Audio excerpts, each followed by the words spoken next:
We are going to talk about a lot in this episode. We're going to talk about COVID-19 treatments and vaccinations, and the fact that African Americans are more skeptical of these treatments and vaccinations on average than any other race or ethnicity, and dig in to a possible explanation for why this might be. We're going to talk about the sexually transmitted disease syphilis, and we're going to talk about a part of U.S. history that you may or may not be aware of, known as the Tuskegee experiment. Now, this one might run a little long because I have numerous subjects to discuss, several articles to go through, and plenty of my own thoughts to share. And I wanted to get as much info as possible, and I wanted to get it right. Now, I pulled from 3 different sources for all the information I'm going to present in the video. And I will link them all in the description if you want to dive in deeper to any of these subjects. So go check those out if you're interested. But for now, let's get this show on the road. People are skeptical. A significant portion of Americans are at least hesitant to trust COVID-19 treatments and especially vaccinations. And there are several reasons, including, but not limited to, the fact that this is still a very new disease, that scientists and medical professionals are still studying and finding new things every day. Also, the vaccines were fast-tracked like never before in history, at least that I can recall. They've never developed a vaccine this fast, like so quickly, to deal with a novel disease. So it stands to reason that people would naturally be skeptical when it comes to the viability and the safety and the side effects of the treatments for such a new sickness that we still don't fully understand. Now, while I said that many Americans are skeptical, no one, it seems, is more skeptical of these treatments than Black Americans. And just so you know that I'm not talking out of my ass here, here's an article from Pew Research that talks about just that. Alright, as I said, this article is from Pew Research Center, and this came out June 4th, 2020. The headline is, Black Americans face higher COVID-19 risks, but are more hesitant to trust medical scientists and get vaccinated. Black Americans have been hit hard by the coronavirus outbreak, accounting for a disproportionate share of COVID-19 deaths. At the same time, they stand out from other racial and ethnic groups in their attitudes toward key healthcare questions associated with the outbreak. In particular, Black adults are more hesitant to trust medical scientists, embrace the use of experimental medical treatments, and sign up for a potential vaccine to combat the illness, according to a recent Pew Research Center survey. And then they have a big graph here, but this kind of tells what it is. Nationally, Black Americans account for about 13% of the U.S. population, but 24% of the coronavirus deaths for which racial or ethnic information was available as of June 2nd. The disparity is particularly wide in some states. In Kansas and Wisconsin, Black people account for 6% of each state's population, but 29% and 26% of deaths, respectively. The biggest proportional disparities out of the states for which demographic data on the coronavirus deaths is available. In Missouri, Blacks account for 12% of population, but 37% of deaths. In 8 states overall, the Black share of coronavirus deaths is at least twice as high as the Black share of the population. Public health experts have offered a mix of explanations for these disparities. They include higher rates of pre-existing health conditions that increase the risk of complications from coronavirus, social and economic factors that contribute to health risk, and long-standing inequities in healthcare across access and outcomes for Black Americans compared with other racial and ethnic groups. The experiences and attitudes of Black Americans during the coronavirus pandemic have drawn national attention. This analysis is based on data from multiple sources. Data about the COVID-19 deaths among Black Americans is drawn from the COVID Tracking Project. And then it goes on to tell where the data came from. Here are the questions used for this report, along with responses, its methodology.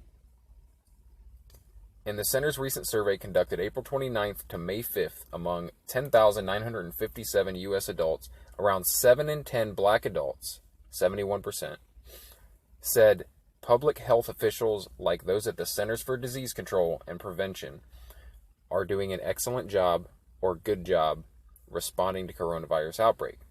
The views of Black Americans on this question are about the same as those of Hispanic and white adults.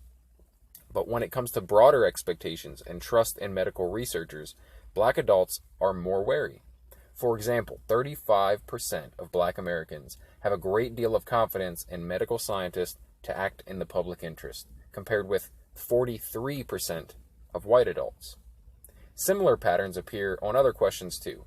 Around half of Black Americans, 53%, have a mostly positive view of medical research and scientists, compared with around 2/3 of Hispanics, 67%, and 68% white adults. And around 6 in 10 Black adults have a mostly positive view of medical doctors versus 75% of white adults. The less trusting and less positive overall views that Black adults express toward medical experts are in line with those documented in past center surveys.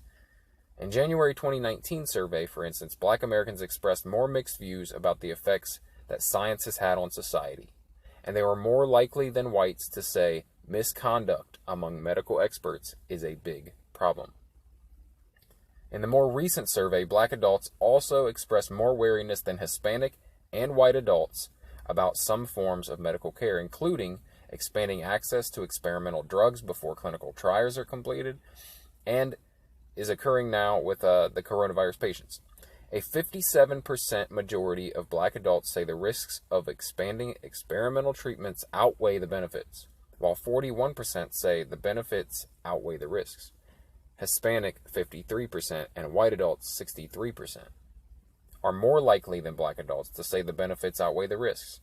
Meanwhile, a little over half of Black adults, 54%, say they would definitely or probably get a coronavirus vaccine if one were available today, while 44% say they would not. Hispanic and white adults are far more likely to say they would get the vaccine. 74% in both groups say they would, while around a quarter say they would not. So, as I said, I researched this a little bit. I'm not just talking out of my ass. This is real. It's a real thing. I'm not just making things up. It's not just my view of things. It's documented. This is how different races and ethnicities feel about medical research and science, kind of overall, and how trusting they are of, experimental treatments or new treatments and vaccines. So it's a thing. And now, the next thing I'm going to dig into, it might seem unrelated at first, but when we get to today's main point, the main story that I wanted to talk about today, which is the Tuskegee study. I said the Tuskegee experiment earlier, but it's officially it's called the Tuskegee study. Then it'll make a lot more sense. But right now, we're going to talk about syphilis. That's right, the sexually transmitted disease, syphilis. So, just to give you a quick little, most people know what syphilis is, but I think it's I think it's important to reiterate some of these main points just because of what we're going to be talking about.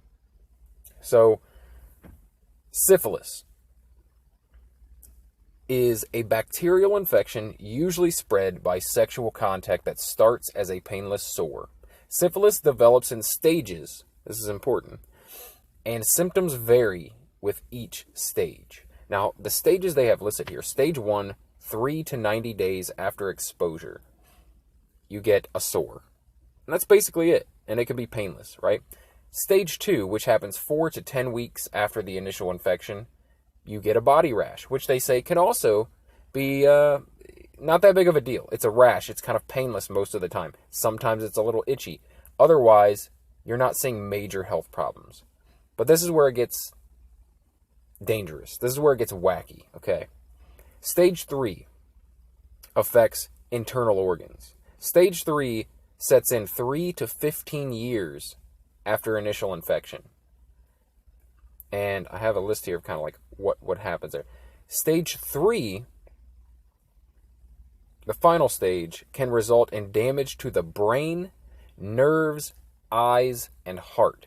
Now, before there was regular treatment for syphilis, which is it's just penicillin.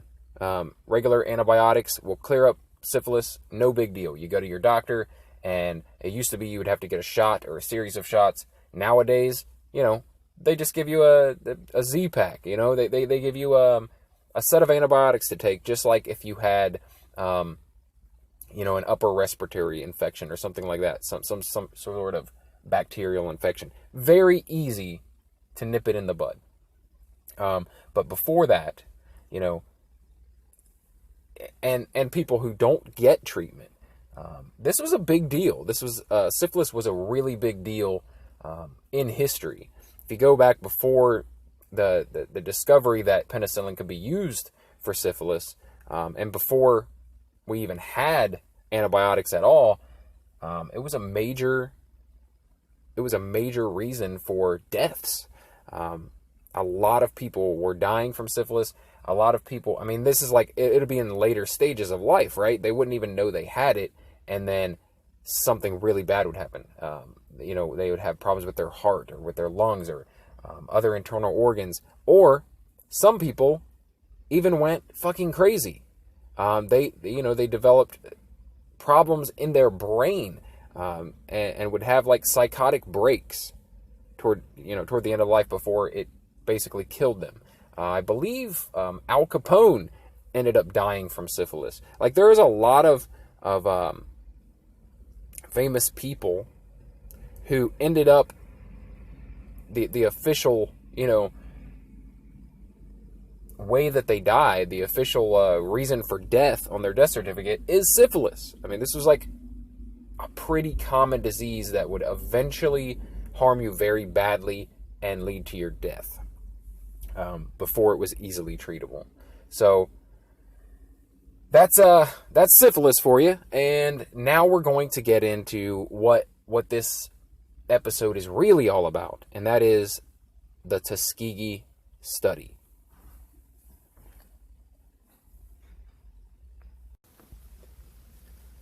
All right, before I dig into this article, I'm going to give you a general overview of the Tuskegee study. This was something pretty diabolical, okay? This was, I call it an experiment, and some people call it an experiment, but it's officially, it was a study, right? What they did in the late 1920s is they decided, this is medical researchers, government entities, they wanted to see what the long-term effects of syphilis were on African Americans. And this was a major problem with African Americans. They were having different problems than other ethnicities when it came to syphilis and how it affected them at later stages, but they didn't know enough about it. So these researchers wanted to find out what happens when you do not do any kind of treatment for African Americans with syphilis. And so they did this. Let me just dig into the article now. That's the overview, okay? They did these experiments. They did this study without the knowledge of the people that were in the study. They did not tell the participants that they were part of a study. All they told them is that they were getting free health care. And these people, some of them were sick, some of them were not, right? That's how you do a study. You take healthy people and you take sick people, and you do placebo tests and you see what. But all they were doing here, they were telling them that they were treating them for, quote, bad blood, which is it's an all-encompassing term that they used back then for a host of diseases, a bunch of different ailments, right? That they didn't quite know what they were. They would call them bad blood, right? And syphilis was one of these things. And so they told these participants, you're getting free medical treatment from the government. It's a government program. We're going to give you free medical treatment to treat your bad blood, right? What they were really doing is giving them placebo. They were giving them sugar pills. They were giving them nothing at all and pretending like they were giving them medications, treatments, right? And this was before, like I said, we had a readily available treatment that we knew worked, right? You can knock it right out with penicillin. They did not know that at this stage. But they did have treatments for it. The only problem is in this study they were doing, they weren't actually giving anyone any kind of treatment. They were giving them all placebo, and they were just comparing the healthy participants with the ones that had syphilis, and they were watching to see what happens and documenting it. And that was it. That was it. And the worst part of it, we'll dig in really deep in this article, but the worst part of it was that even when they discovered, years later, that the best treatment was to use penicillin to knock this thing right out and cure people of the disease, they kept the fucking experiment going. They didn't tell them. They didn't tell them they were part of a study. They didn't tell them they had syphilis. They didn't tell them they had a cure for it. Nothing. They just kept watching these people get worse and worse through the years. So it's absolutely like it's abhorrent. It's ridiculous. It's terrible, right? But I think maybe even with this information, if I dig into this article, I think you're gonna be even more appalled. So here we go. This is an old article. This is from May 16th, 2017, but it was updated July 29th, 2019. Okay, Tuskegee experiment, the infamous syphilis study. The Tuskegee experiment began in 1932, at a time when there was no known treatment for syphilis. After being recruited by the promise of free medical care, 600 men originally were enrolled in the project. The participants were primarily sharecroppers, and many had never before visited a doctor. Doctors from the U.S. Public Health Service, which was running the study, informed the participants, 399 men with latent syphilis, and a control group of 201 others who were free of the disease, they were being treated for bad blood, a term commonly used in the area at the time to refer to a variety of ailments. The men were monitored by health workers, but only given placebos such as aspirin and mineral supplements, despite the fact penicillin became recommended treatment for syphilis in 1947, right? This is about, 15 years later? PHS researchers convinced local physicians in Macon County not to treat the participants, and research was done at the Tuskegee Institute, now called Tuskegee University. The school was founded in 1881 with Booker T. Washington as its first teacher. In order to track the disease's full progression, researchers provided no effective care as the men died, went blind or insane, or experienced other severe health problems due to their untreated syphilis. In the mid-1960s, a PHS venereal disease investigator in San Francisco named Peter Buxton found out about the Tuskegee study and expressed his concerns to his superiors that it was unethical. In response, PHS officials formed a committee to review the study, but ultimately opted to continue it, with the goal of tracking the participants until all had died. Autopsies were performed and the project data could be analyzed. As a result, Buxton leaked the story to a reporter friend, who passed it on to a fellow reporter at the Associated Press. Gene Heller broke the story in July 1972. So this is like 30 years after the study started, prompting public outrage and forcing the study to shut down. By that time, though, 28 participants had perished from syphilis. 100 more had passed away from related complications.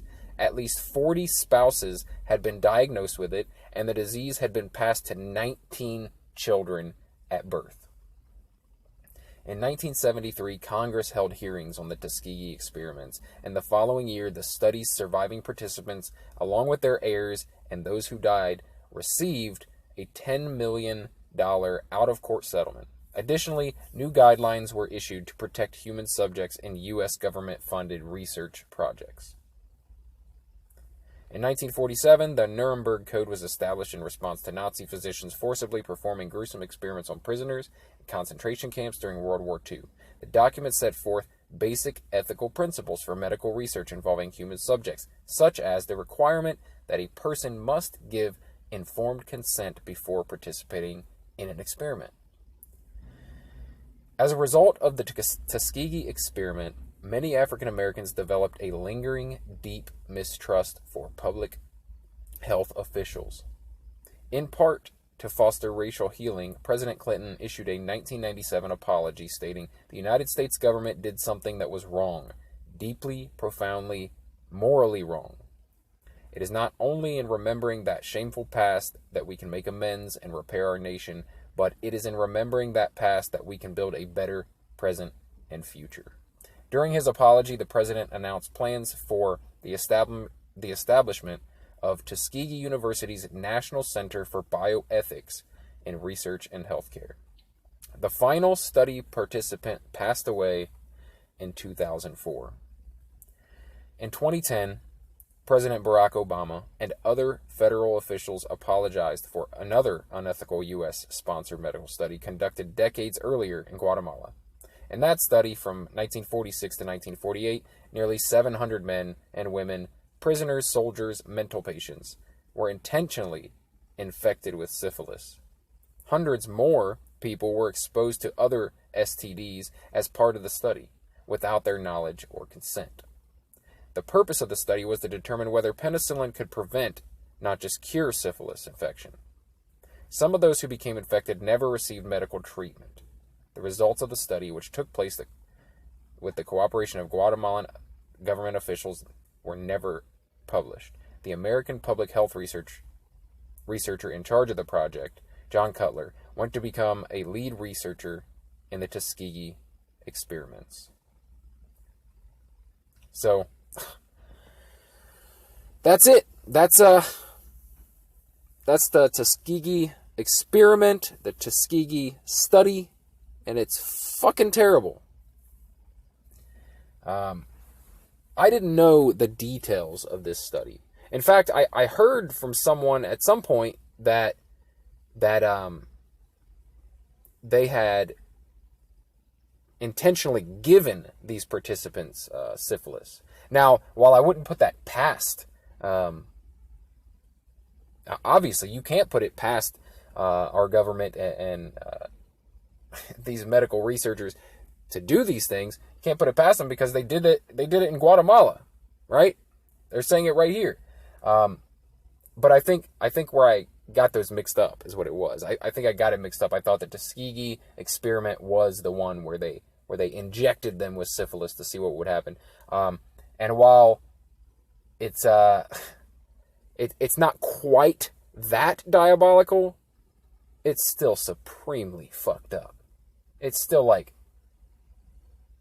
a horrible thing to do to another human being. Like, to pretend like you're helping someone and just be watching them suffer and seeing what happens. Like, yeah, I mean, it's more than unethical. It's just wrong. It's just wrong at that basic level.